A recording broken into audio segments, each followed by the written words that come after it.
Working after prime hours in a community college library was often very lonely. I was deaf and left to my own resources without any kind of companions, and there were no students around for long hours. The only thing that there was to do was put the books away. So I can sympathize with you if for some reason you have the sad fate of sitting down and listening to this presentation, because it can't possibly be um, especially exciting of a thing to be doing. But if I didn't think that the rewards involved justified themselves, I doubt I would be doing it.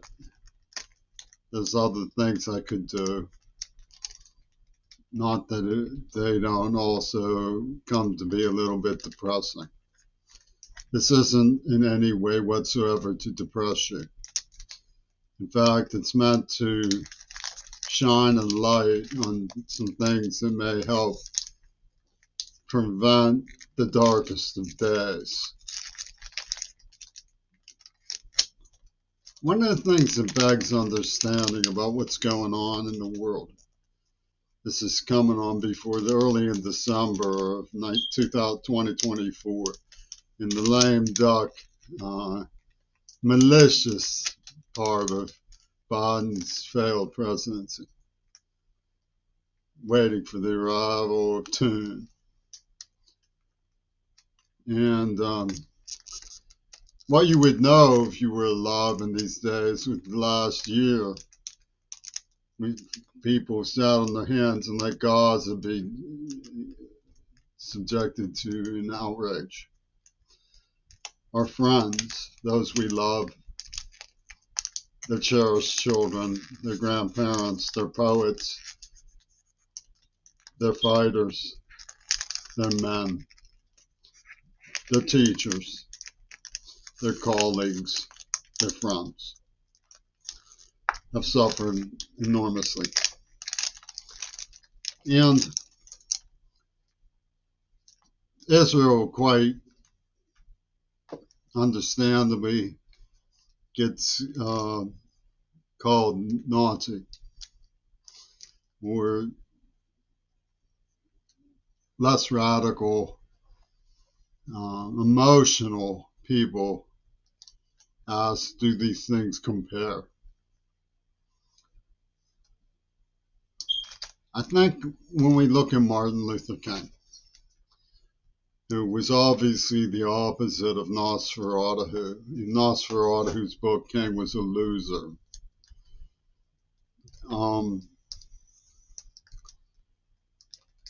We see a man who spoke that it was hard for him to accept the compromises that white liberals were so fond of. And it hurt more than the hatred of his enemies, was the lackluster commitment of his friends. I think we see in this, don't get me wrong, I think that if King was put down to cold reflection, he would realize that that wasn't true. I think we see in this, however, is the breakwater of Nosferatu's mindset. Because you would ask yourself, how in the world could it happen? The people whose parents and grandparents survived or were lost in the Holocaust would want to team up with and avenge the Axis the way they did. Because the script of the Texas school book is perfectly clear in explaining that Kennedy was killed with the help of Israelis to avenge Adolf Hitler. Why? You might ask yourself. Well, it lies in this rage against bystanders, people who stood by and watched. They causes more pain and more anguish and desire for revenge than even the hatred of your most bitter and brutal tormentors for some people. And I think that that's the message. So what I want to help you do is understand the time calculus that's involved in going through my records and elaborating on them. For example, when pressed for time, I rehearse the basic summaries that are necessary to know in detail, because how much can you get across in 25 minutes?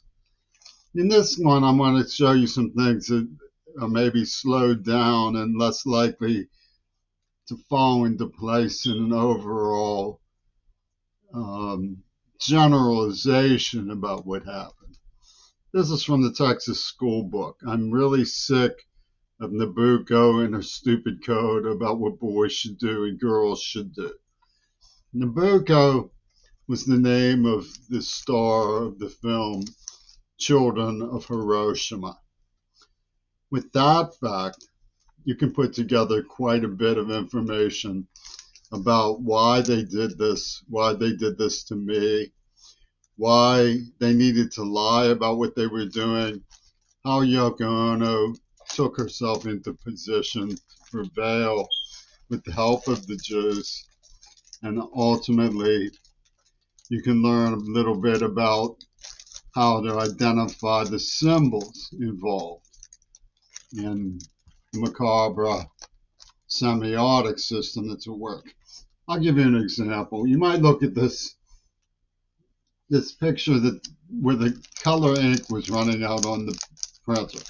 It's the condition that on my archives permit this image to be presented in, because it's the only system I had available at the time that I printed this image. You might say, well, why don't you pass over that image? Well, if you look at my repertoire for the last 10 years, you'll see that I largely have passed over that image.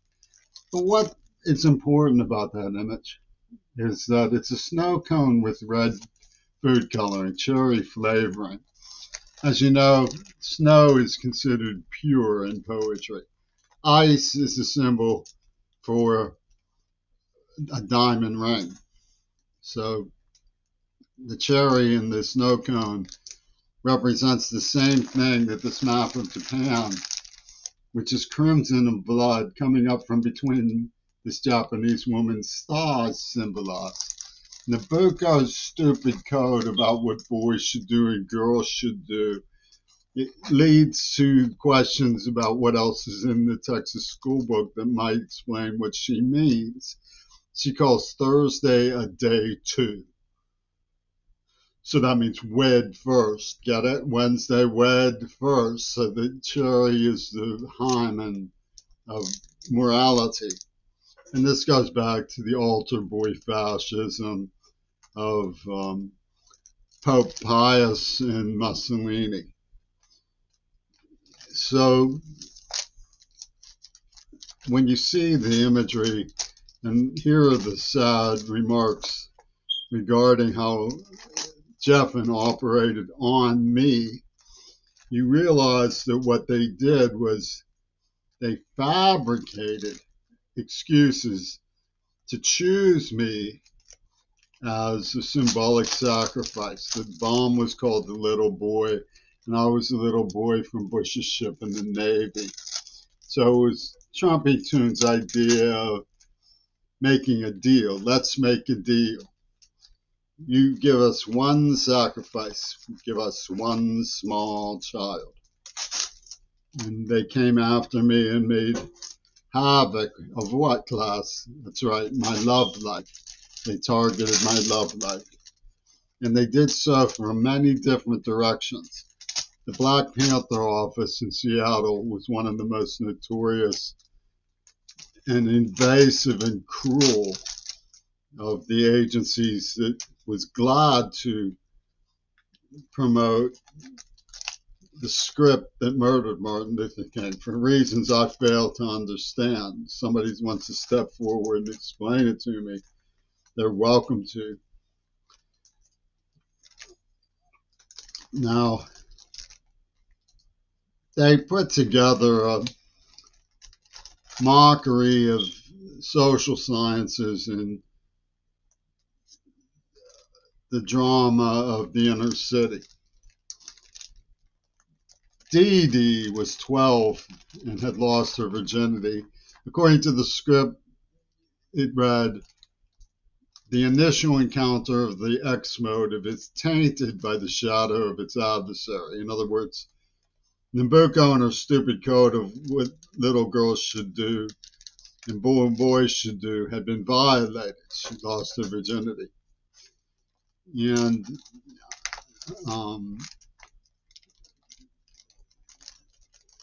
this was correlated to the shooting of Martin Luther King. And what they planned to do was blackmail me with, "Oh, don't you love the girl who taught you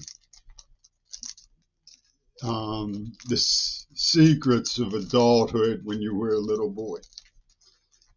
And if you don't, then you're not pure enough to be an exemplar to the tribe," and so on. Well, Dee Dee was the National Library of Congress classification for books about Nazi Germany. It was also the fourth letter of the alphabet. And the letters came on April 4th, the day he was killed, 4/4. So they used alphanumeric encryption. And it's supposedly a system of symbols that the whole world can identify and relate to. It gives the altar boy honor of Adolf Hitler, pride of place among people like Desmond Tutu, and shows that the white liberal hypocrite is worse than the enemy. That the true enemy within is compromise.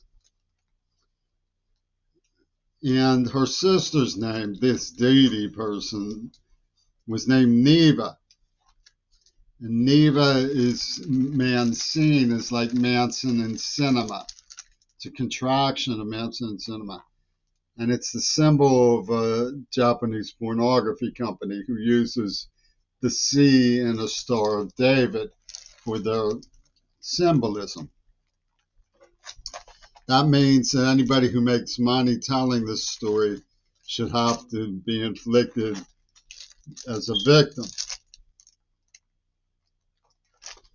And it's also the symbol that was sewn on the Jews of Lord. They were asked to sew a Star of David on their arm. Of course, puns abound because the Star of David was John Lennon, who was in on this. He pulled a Houdini. The evidence shows that fact. It was a double fantasy syndicate.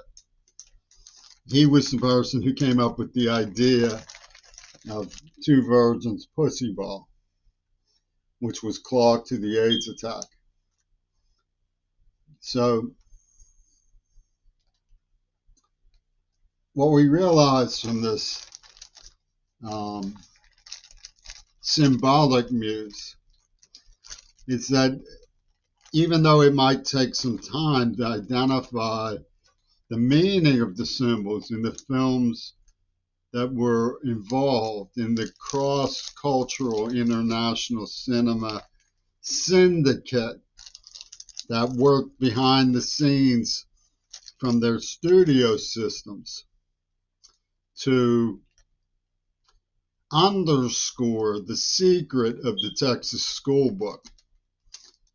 It is indeed sometimes worth the time to look over a specific symbol that has been overlooked for a long time in an attempt put it into definition so that you can see the complexity of presentation involved across the borders of international cinema, and how derisive the planning of the system and the situation really has been. And one reason why it's important to do this kind of work is because there are issues of fundamental dignity involved in standing for manipulation of privacy, attack on our names and characters, exploitation of our person and personal affairs by manipulated, degrading, and ultimately profoundly acrimonious belligerents who are operating anonymously, imagining themselves and even bragging of themselves as puppet masters. One of Toon's most recent gloats was the Buffo guffaw that he can make anyone do anything by what Pope Carl called, I'm sure he means, forces impinging on the persona's experience.